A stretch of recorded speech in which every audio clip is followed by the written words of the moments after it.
Hello and welcome back to another episode of Video Focus with New 72 Media. I'm Francine Raften, and I am so proud to be joined by Cinda Stevens Lonsway, who is an award-winning author and an incredible spiritual goddess who leads workshops and does motivational speaking and wonderful readings and rituals that will change your life.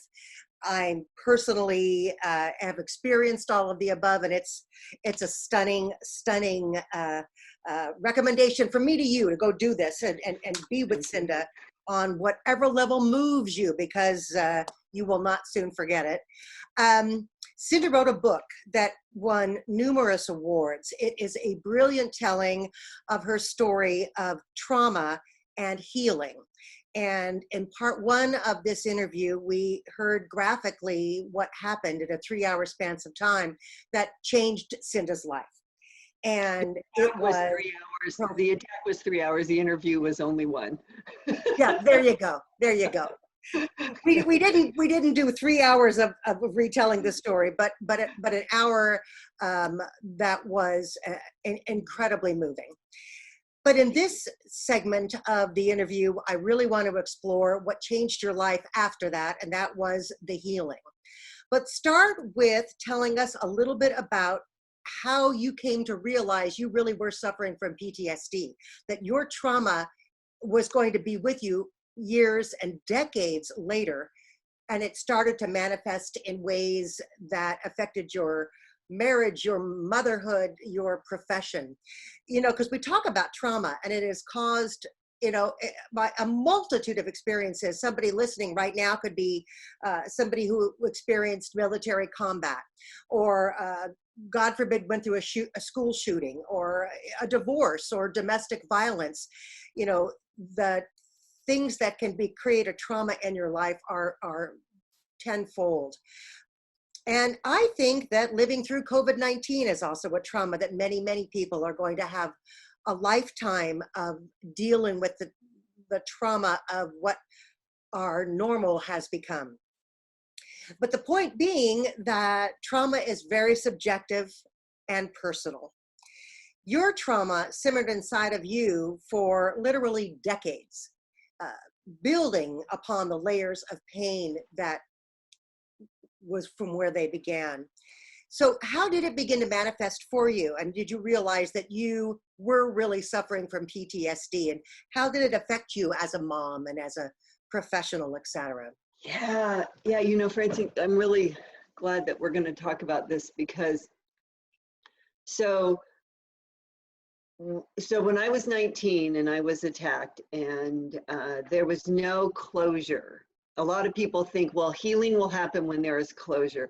And what I mean is that my perpetrator was never caught. My roommate and I ran away, we separated, I went and moved in with my grandparents, and I continued with life. So throughout my 20s, I had this air about me that if I could do that, save myself, I could do anything. I was Wonder Woman. And but I really wasn't. I just pretended nothing happened. I pushed it back, I pushed it down is really what I did. And I just pretended it never happened. And I went about my life as any 20-something-year-old would have, right? And then I had my first child in 1993. And all of a sudden, I was vulnerable. It was one thing for me to protect myself, but now I was responsible for this other life. And that triggered in me at that time. I ended up marrying my boyfriend back then, who's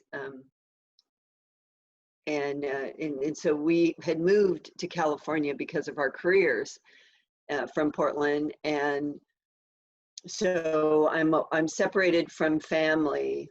I have this baby, and I am more vulnerable than I've ever been in my life. And the nightmare, that vulnerability, or at least I then blamed my vulnerability, opened the door to the memories that I had tried to shut away for so long. And they started to come back in nightmares, in nightmares, and in nightmares. And I didn't know how to control it, except to not let it affect me. So I pushed it down, I pushed it down, I pushed it down. There's a scene I write about where I'm in the shower and I'm screaming on top of my lungs. Scott's gone to work, baby hasn't woken up yet. And I'm just like, no, like hell if I'm gonna let you back in. And I called my perpetrator Bob, right? So like, hell, Bob, get out of here, get out of here. And I went about, I kept working after Eric was born. And then we moved back to Portland. No, wait a minute. What really, okay. So what set it off, besides the vulnerability, is that at that time, there was a woman in California, Northern California, that went missing, and her name was Polly Klaus. Mm-hmm.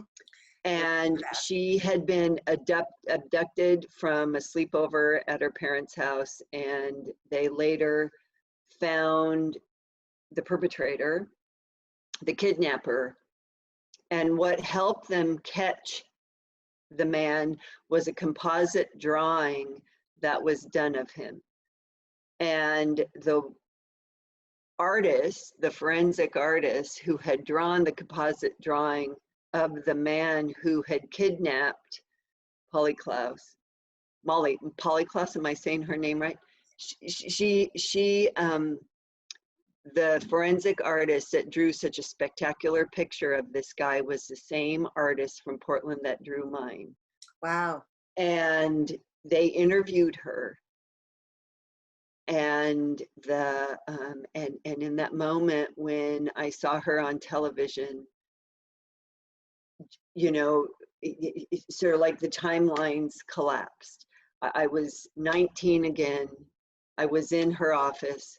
I was drawing a picture of Bob the way I remembered him. She took amazing good care of me, but there she was.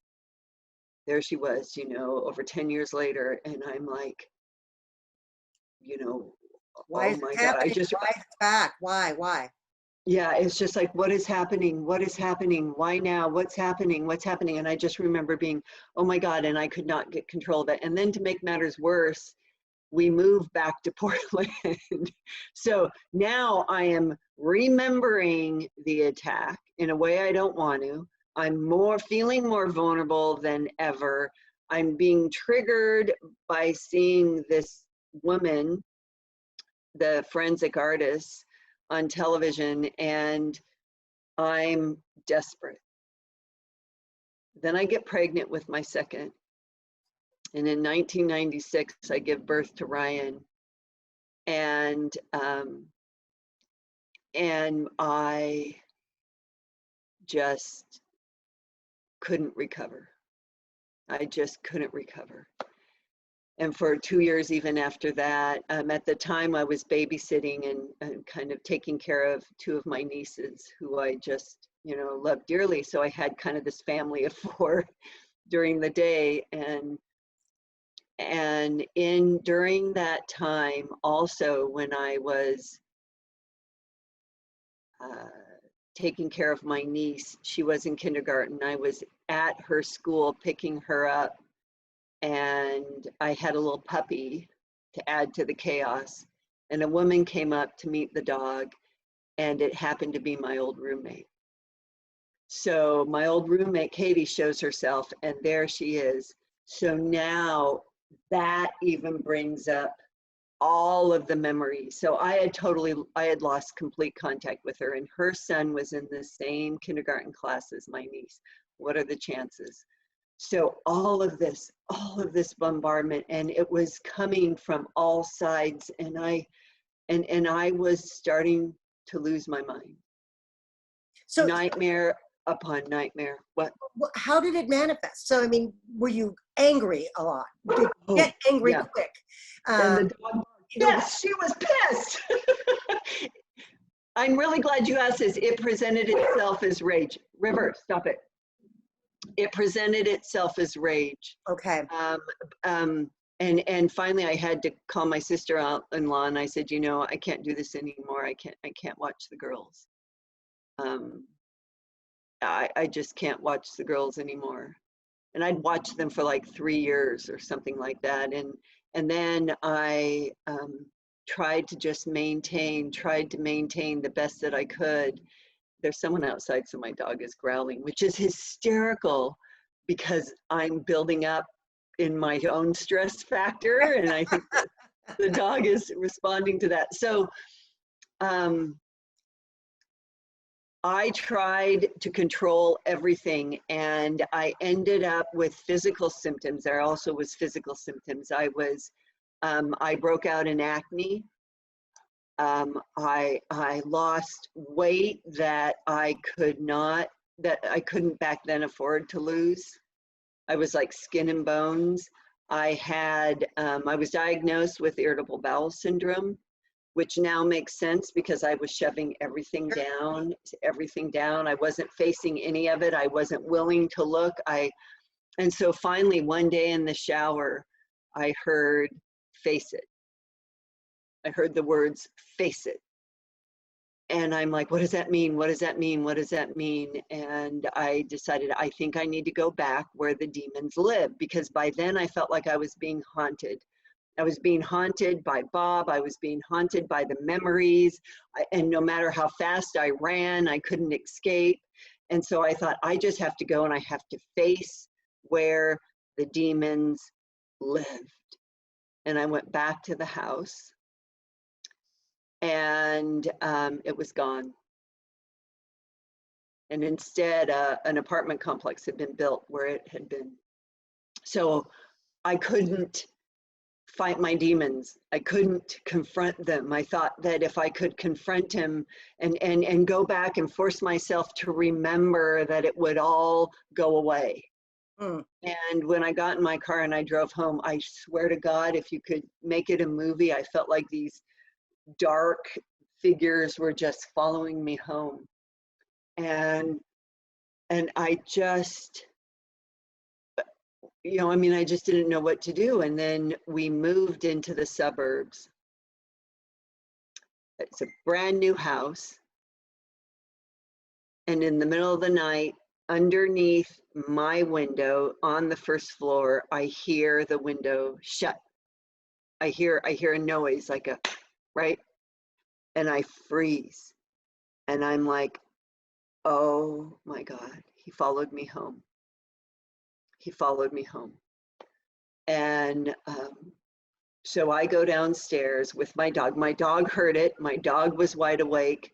And Hannah and I go downstairs and we search. I make sure the kids are safe. By the way, my husband is home. He is perfectly capable of taking care of all of this. And not once do I ever wake this man up. Not once do I ever involve him. And here is why. Because he would want to take care of me, but I would not be able to tell him how to do that. He would want, if I would have woken him up and said, there's someone in the house, there's someone in the house, what if Bob was in the house and something happened to my husband? It would be my fault. Bob would be there because of me. So it was my job, and this is just a mind game I was playing with myself, but it was my job to protect my family, and that included my husband, my 2 children, and my dog. But I had my dog go downstairs with me. I searched and I had her sniff out every single room, and there appeared to be no one in the house, but the window was unlocked, and we never have an unlocked window. So was he in, and then did he exit out, right, through the window? It was pitch black out. I sat there convinced he was in the house. And I was not going to he wasn't welcome. I mean, he just was not welcome. So I sat there with a view of the cul-de-sac, a view of the stairs, listening upstairs, listening to the house. My dog falls asleep. I am in so much emotional pain and physical pain, because in that moment I felt like daggers of every memory, of everything. I could not deny that it was just the house settling. I could not convince myself that it was nothing, because once upon a time that nothing was something. So no matter what, there was nothing I could tell myself that I would be okay. So this is like 5-7 years, you know, of turmoil. So 5 years. So I was like 35. Well, you know, I'm struck by the fact that you think that if Bob had been in the house, and if you had woken up your husband to go down and deal with it, and if something had happened to your husband, then it would have been your fault, not Bob's fault. I mean, why do women, hello, why do women take it on? Right, right, Yeah. exactly. Let's remember that comment, because there is some validation to that, that I'd really, well, no, let's just talk about it now. We as women, and society and our culture has made sure of it, that it is our responsibility to heal from the trauma ourselves. Yes, that makes sense. But also it is our responsibility to own, claim. I don't know what we do. Maybe it's our motherly instincts. Maybe it's our warrior instincts. But we live in a society where we shame the victim, right? So, and even out of love, we, you know, like you had said earlier in part 1, it's just like, oh honey, just, you don't talk about it. You know, if it's so hard, don't talk about it. Yeah, well, it'll just be the elephant in the room nobody will ever bring up. And right. No one will ever bring up. And I just, there's a scene I write about in the book where there's Thanksgiving dinner. I'm at my grandparents' house and all the aunt and uncles and cousins are there, and no one says anything. And I'm so relieved that no one mentions the elephant in the room. But I think the reason why people don't want the victim to talk about it is because they think it's hard on the victim, right? They think it's really hard on the victim. And I will tell you this, that silence, I have learned that silence only serves the perpetrator, period. Silence only serves the perpetrator. And that includes when someone is experiencing post-trauma. When they are experiencing post-trauma, they get more silent than they did even after the incident, because they're ashamed that they can't deal. At least I was. I can't deal. I'm losing my mind. I get ultra focused. I get jumpy. It manifests itself as rage. And, you know, it's crazy making. But silence, even then, even serves the perpetrator. If we lived in a culture where women, and the second anything happened to them, if anyone crossed a boundary and harmed a loved one, a man or woman, doesn't matter, and that victim came forward, there should be an immediate response from the family and from the community to stand by the victim and tell her story. Because if a potential perpetrator knew that that was our culture, and knew that if they attacked that woman would go to her family and go to her community, and they would stand with her against him, right, he would think twice about crossing that boundary. And yet, because the victim is silenced by society, by culture, by family, who means well, by herself, because we are silenced, the perpetrator, like in my case, gets to walk free and not ever suffer the consequences of his actions. Even if Bob had gotten arrested, even if the police had found him, because of course I told as much as I could tell to my detective, but had there been a community force showing up and, the whole neighborhood, right? I mean, the guy wouldn't have stood a chance. Right. And if he did go to jail, there would be the community standing with me during the trial, right? Not just me alone behind a desk, scared to death to look at him. I think things would be very different if there wasn't a culture of victim shaming. Well, that may be slowly changing with the Me Too movement and women stepping into their own power and their truths and speaking their truths. The community stepped up for these women, came forward over Weinstein and over other people in a myriad of industries that have been horrendous to women. Okay, so I just had to kind of go there for a second. Thank you. I'm glad you brought that up. I was just fascinated at the thought that you would take that on as your fault, if in fact, and got the furthest from the truth. So we are in your 30s now. You had reached a point of near exasperation. You were losing your mind. And at that point in time, something miraculous occurs.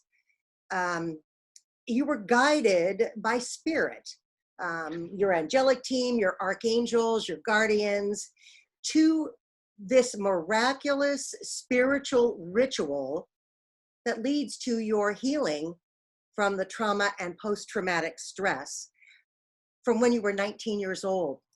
And here's the catch, ladies and gentlemen, because this will blow your mind. It involved not only forgiving your perpetrator, but sending divine love to your perpetrator.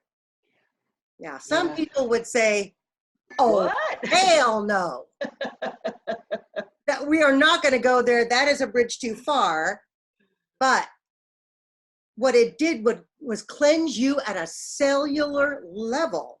And your description of this whole process in part 2 of the book is, I mean, I had to go back and read it a second time. It was glorious and amazing. And what a testimony to what spirit can do if you're open on so many levels. So talk about this culmination. You were at your wit's end. Who knows what would have happened if this had not? Well, anyone that has experienced post-traumatic stress can relate to that moment where you just, you just wonder, when's the breaking point? When is it going to come? And what will it look like? I remember talking to my stepmom about it, and she goes, oh, honey, there's no breaking point. I was reaching the point not only in rage, but because of my rage, I really felt like my family would be better off without me in it. Now, I wasn't suicidal, but I most certainly fantasized about leaving. At night, I would lie there in bed going, just get up and go. Get the fuck out of here. Your family will be so much better without you. You are ruining their lives. You are ruining their lives. And wherever you go, Bob will follow you. These demons will follow you. Your family will be safe. Get the F out now. I mean, at night I would hear that, get out now, go, walk, leave. And I would visualize myself just walking, not even driving, just walking away. And with the desire of protecting my family. I mean, so I'm talking crazy. Now, never, ever, ever did it occur to me that maybe I should see a therapist. And I would ask my mom, oh my God, what's happening? I'm so afraid that I'm ruining, oh, it's just parent stress, you know? And then my stepmom, there's no breaking point. And I'm like, what do I do? What do I do? I am losing it. I cannot keep these memories at bay. I cannot keep Bob out of this house. I cannot keep my family safe. It isn't working. It isn't working. It isn't working. And then I heard that noise in my house, and I'm downstairs, and I'm up for the majority of the night, demanding and waiting for Bob to show himself. And of course, he never does. And I can hardly breathe. Everything hurts. Everything hurts. And I go to bed. My beautiful husband is just sleeping through all of it. I crawl into bed and just cry and just cry. And I hear the words, clear as day, Cinda, love your enemy, and there you will find your peace. Because I was craving peace. That's all I wanted was peace. And I'm like, what? You know, what? And I heard it again. Cinda, love your enemy. There you will find your peace. So I didn't know what love your enemy meant, but I sure as hell knew I wanted peace. And so I focused on the peace. I just want peace. Is it possible? Whatever this is, whatever this voice was, it wasn't scary. It felt like it was still in my head, but not. It wasn't like it was coming from someone in my room, or else I would have just lost it. But I mean, I focused on the word peace.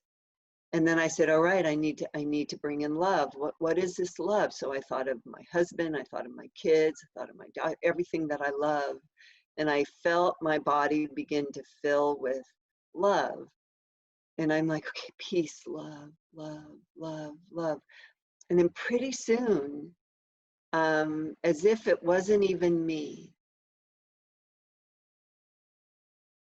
I wasn't a spiritually awake person, so I had no idea what was going on, but I didn't even question it. I didn't even doubt it. All I knew is that I had no choice but to follow it. The other option was God knows what, right? Oh, before I continue, here was the deal. I'm lying there in bed and I am crying, and I give myself to the demons. I literally turn myself over. I can't go 1 minute longer living in this chaos, in this mental, emotional battlefield of my head. And I give myself to the devil. If Bob is here, come and take me now. If the demons are here, take me. And I just surrender to, I think, the devil. And I don't know what my husband's going to find in the morning. I don't know if he's going to find a pile of ash. I don't know if he's going to find me there or not there. Or will I even still mentally be me? Because when you give yourself away like that, what happens, right? What's the other side of that look like? So in that moment where I just said, take me, I can't do this one. I give myself to you. I thought I was talking to the devil. And well, you were living in hell for many years, so right. And then that's when I heard this voice.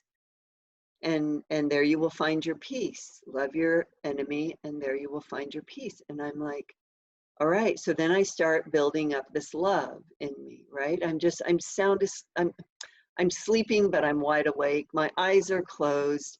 I feel my body just start to fill, and I begin to call my perpetrator to me. Silently, I just say, Bob, come to me. Bob, come to me. Bob, come to me. Take me away. I still think that I'm giving myself to him. I cannot explain this to you. I can now because I know so much more. But then none of it made sense. But like I said, I didn't question it. I just went with it because I had no choice. Right. I had surrendered. I'd given myself over. And I, through my mind's eye, with my eyes closed as if they were open, he came to me standing at the foot of my bed. And there he was, illuminated in light. And he's looking at me through the bright light in the darkness of the room. And I say to him, Bob, do you know who I am? Do you see me? And this is telepathic, right? And he looks at me and he goes, oh, Cindy, is that you? It's you. So now he knows me. He knows me. And I'm like, okay. And then I just start filling my body up with this energy that is, you know, I don't know what it is, but it started with love and it keeps building and building. And then pretty soon I'm holding it. I'm holding it. And I tell you, this is real. This is all done in my mind's eye, but I tell you that I held on to this. I could see it. I could still see it. This fiery electric ball of energy, which I know now to be pure love. I pulled it out of my heart and I held it, but man, it looked like a weapon. And I threw it at that son of a bitch. And it goes over the top of my bed and it hits him in the chest and it lights up his entire body. And he's sitting there like he's freaking electrocuted. It's coming out his fingers, it's coming out of his feet, and I'm watching going, what is going on? But yet it felt so satisfying to do this to him, to throw this energy, to have him convulse with it, you know. And then I say to him, I say, Bob, I need you to hear me. And it is really important that you know what I'm saying, or something like this. And I said, I love you. And I said it with authority, and I never want to see you again. And he collapses to his knees. The illumination leaves him or gets absorbed by him. And he starts bawling. And he's like, thank you. Thank you, thank you. And then he vanishes and I fall asleep. And moments later, I hear little pitter patter from my kids running down the hall. They jump into bed. I open my eyes and I got goosebumps. And Francine, it was a different world. I open my eyes and the brightness of my room, the smell of the earth coming through the open window upstairs, the sound and smell of my boys, the feel when we all did a family group hug. I mean, everything that had been shut down in me reawakened. Reawakened. Good word, reawakened. And I just could not, I mean, it was all those cliches. Did you put two and two together? Did you think it was because of what happened? Did you remember in that moment things are different because of what transpired? Yes and no. I was so, when you struggle, when someone struggles with their pain and their suffering, they become narcissistic with it. My friend used to call it narcissistic pain. Maybe that's an actual label. I was so self-absorbed in my own suffering, but not wanting to be narcissistic about it. I mean, I didn't even know that that's what it was, is I never wanted to bother anyone else with it. But it was internal, the self-awareness of my trauma, my fear, my anger, my rage, and now my feeling of lightness, my feeling and seeing, and it's unfortunately was still pretty self-absorbed. I realized in that moment something was profoundly different, but I didn't have the wherewithal to connect the dots. All I knew is that whatever that was, and because I fell sound asleep, was it a dream?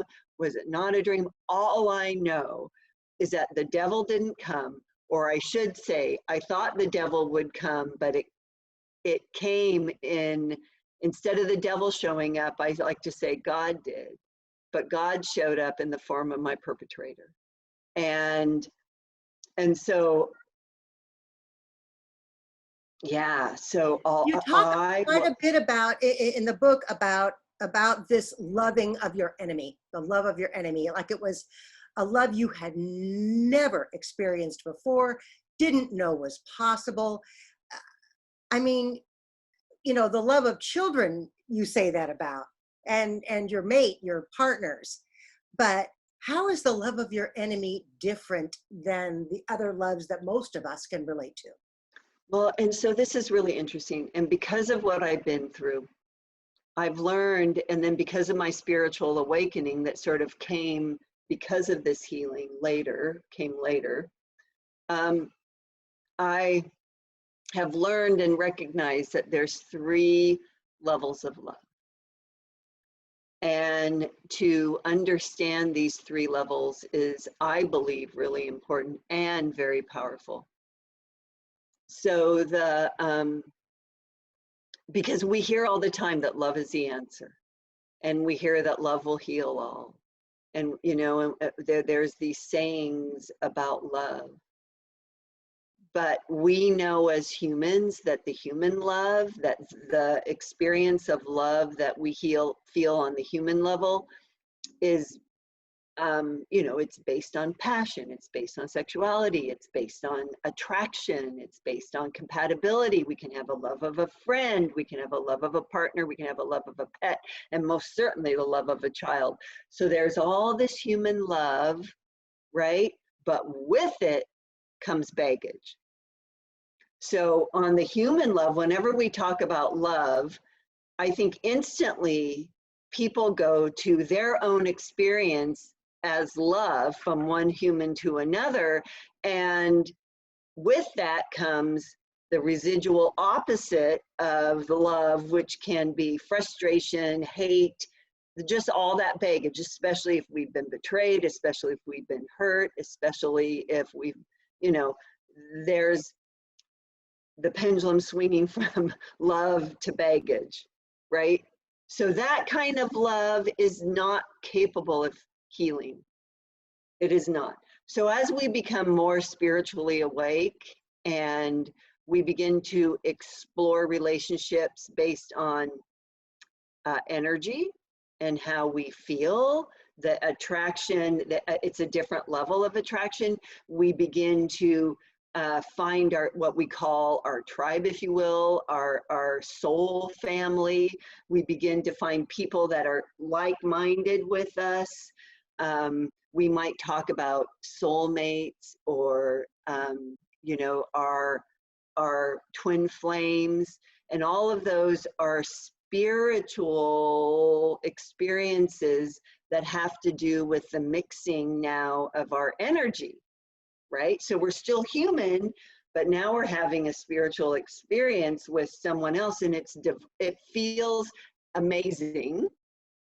But there's another side of that as well, and that is when we use discernment and we say, you know what, I don't like the way that person makes me energetically feel, or I don't like their energy, so I need to distance myself from them and protect my own energy from them.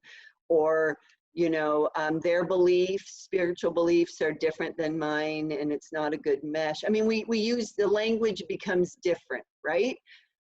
And we think of soulmates until they're no longer a soulmate. We think of twin flames and all the creative internal combustion that a twin flame brings, and then until it's not our twin flame anymore, right? I mean, but we all think that because our energy is intermeshed with each other that it's magical. But there's another side to spiritual love. And then what I know now is what divine love is. And there is no opposite to divine love. And divine love is when I mean, it is the ultimate of unconditioned love. But I don't even like to bring that terminology in it because it's still attached almost to the human level, right? Humans say, I unconditionally love you. Oh, wait, until you break that condition, right? So, but it is the true essence of what that term means. But I call it divine love because it just burns off everything. It removes everything. It is the purest, cleanest love that there is. And in that love, there is no one that can't be loved and not be worthy of love, no matter their behavior. And so that divine love is a love that includes the love of an enemy, a love for a perpetrator, a love for a violent criminal, a love for a human that has lost their way. And it is a love that is like, how can you do that though? How can you do it? Well, you do it by not bringing in human love. It is not practical on the human level for a human to love someone that has killed their child, right? And so you become this vessel, and you become this the conduit for something that is bigger than you, something that is bigger than human love, something that is more powerful than spiritual love. You bring that through your heart to your enemy. And I believe in that moment, your enemy is healed as well. Because how can they not be, right? We are all connected. And I know now that is what happened. I know now that Bob is worthy of God's love, worthy of that divine love, but he had lost his way. And I became that vessel to heal myself. Now, I was just self-centered enough that I thought the healing only had to do with me, and that it was my healing alone. But I know now that that healing came through me to Bob to also remind him that he is worthy of that love. He said, thank you. Because he said thank you. Because he said thank you. So that was crazy. Now, what is so awesome is I have walked other people through this ritual. And even though I tell this story in part 3, I'd love to share it now. Is that all right? Sure. So there was a very dear friend of mine who was experiencing trauma. She calls me in a panic and she says, my step monster is haunting me. My step monster is haunting me. And I'm like, okay, well, tell me what you mean. As a child, she was sexually molested by her stepfather. And so when she became adult and could get away, she referred to him as her step monster. And he had died, and now he was haunting her, like chasing her, and she even fell down her stairs and hurt herself because she was running away from him. And she's like, I don't know what to do. I don't know what to do. So this is many years after my healing, but I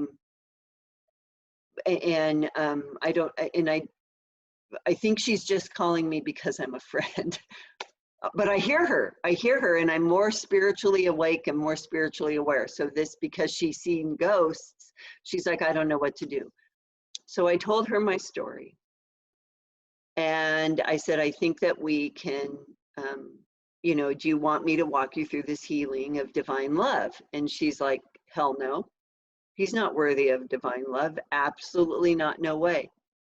And I said, I want you to bring into the equation, I want you to think of him. I say, because maybe what's happening is he can't go on, you know, to the next level of wherever he's supposed to go to on the other side. You know, we're just guessing here, that until she forgives him, right? And she's like, I'm not going to forgive him ever, ever, ever, ever. And so I tell her my story. And what's interesting about my story is I never use the word forgiveness, right? I mean, and it never even occurred to me that that's what I had done, because I think that forgiveness is here on the spiritual plane. Yeah, divine love. And I did the work way up here on the divine plane. And so it is the next level up. Forgiveness is something you do on the human plane, bringing in the spiritual plane. But if you just can bring in the divine love, then you can, anyway. So she visualizes him, and I take her through a meditation, and I have her think of her step monster as a child, and that he deserved to be loved, right? He deserved to be cared for and loved. And so she sees him as a child. And because she's a beautiful mother herself, this is easy for her to do, to see the innocence of a beautiful baby. And then she sees time begin to harm him and abuse him and make him feel less than, right? Whatever it is that turned him into the monster that he is. And she says, oh my God, and she's crying and crying in her meditation. And she's like, okay, but she's like hell if she's going to tell him she loves him. But maybe this compassion, she says, I think this compassion that I have for him now is enough. And I'm like, okay, that's great. That's great. Hopefully it is. Then what happens? So a few days later, she's driving down the highway, and she sees his face as big as the windshield, and it's staring, and she's like, ah! And she's like, go away, go away. And he's just there looking at her, and she's like, you know, she could still see through him, she says, so she can still drive, but there he is, and she is in panic mode. And just then on the radio comes Cher's techno song about a different kind of love. It's a different kind of love song. It's a different kind of love. And she starts listening to the words. And basically, you know, Cher is screaming in the car in her techno music. And the words are something like, it's a different kind of love. If you share this love with the world, you will heal everyone and everything. It's a different kind of love. And in that moment, she remembered our conversation that it is a different kind of love.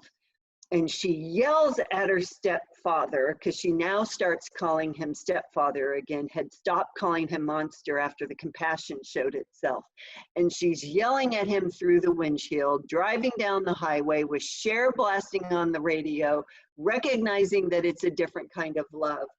And she said, I need you to know something. I need you to know that what you did to me was unacceptable and not okay. But I need you to know that I no longer hate you. And I need you to know that, in fact, I love you. And with that, I never want to see you again. And he, poof, vanishes. And she's like, did that just really happen? And seems to be a theme. And he never returned. And everything from that point in her life shifted and changed. Wow. So the healing works. She calls me and she goes, it works, it works. Oh my gosh, it works. So anyway. Well, you know, go back just a teeny bit, because before you had this experience and this ritual came to you, you did relive parts of your trauma, and it was escalating and escalating and escalating until the breaking point. And you surmise that it is perhaps a psychic connection to your perpetrator. The fact that when you re-experience trauma, and that we are psychically connected to our perpetrators. And Right. explain that a little bit, and then what you can do to sever that connection for good, because I think that's what happens, right? Yeah, this is really interesting. And this is what I know now is there's a reason why my book is called what it's called, is that, and because I'm so much more spiritually aware and awake, and I know so much more than I did then, I can call it what it was. At the time, I didn't know. But if anyone has a perpetrator of any kind, I guarantee them that they are psychically attached by an invisible cord to that perpetrator. And I believe that it is put there with the intention for the victim to be that vessel for divine love, to not only bring it in and heal themselves, but then to heal their perpetrator as well. Because these are all God's children, if you even want to call it that have lost their way. And the only way that they will ever, ever, ever know that they are still worthy of God's love is through the people they have harmed. Period. Wow. That is my understanding that I have now. And the only way that we can truly heal ourselves is to sever, is to not only be that vessel for divine love, but in that sharing of the divine love, or sending it to our perpetrator, like my friend did, like I did, that then that cord is severed completely and fully in that ritual. And I kind of have proof of it. My proof for it is when I close my eyes and I visualize sending that ball of fiery divine love to Bob. I mean, that's how I had to do it. And then my friend just screamed it, but it was still an energy that she sent out of her heart, knowing full well that the divine was lining itself up to support her in it. Is I can see this fiery ball moving along. It looked like a comet. It had a tail that was burning off. And I thought, and I can remember going, wow, look at that, as it was flying through the air into, it before it made contact. And so another thing, proof that I have that this cord is real. So I saw the cord being burned off. I saw it being severed, and that was the tail of the comet, if you will. But I also know, because when we are experiencing post-traumatic stress, we are feeling like we are haunted. I imagine that every single victim of any form of trauma of any kind, their memories feel like a battle range. Their memories feel like weapons. Their memories of their perpetrator, it feels like a haunting. Remember, I drove back from going to the house and I felt like I was being followed by this darkness. And my friend said, I'm being haunted. I'm being haunted. And what I've learned is that there is this invisible cord, or it could be a net, or it could be, people call it psychic connections, suction cords, a psychic net. I mean, the name doesn't matter, but what it does is it is this attachment. Like a spider web.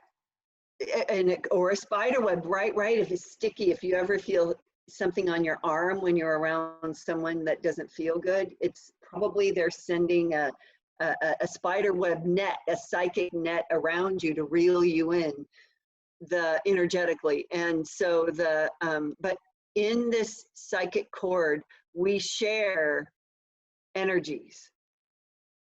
So throughout those years of my post-trauma, and probably the 10, 11, 12 years prior of me experiencing the post-trauma when my kids were born, is I am sharing energy with Bob.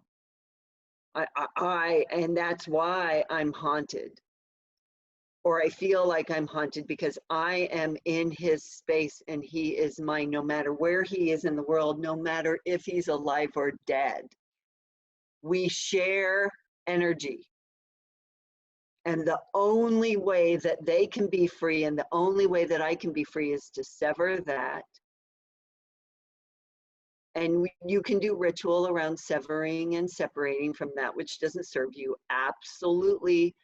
But if you really want to be done with it once and for all, to work with being that divine, that vessel, that conduit for divine love, and then sending it to him through that cord so it can find its destination, no matter where they are in the world, or in heaven or in hell, it will find them.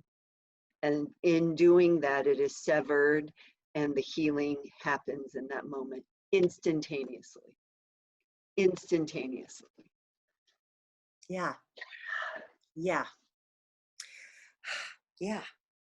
So this is going to be a good natural point to move on to part 3, which we will after a short break, because we've heard about your PTSD. We've lived the amazing ritual which healed you, and which you've then shared with others and healed them.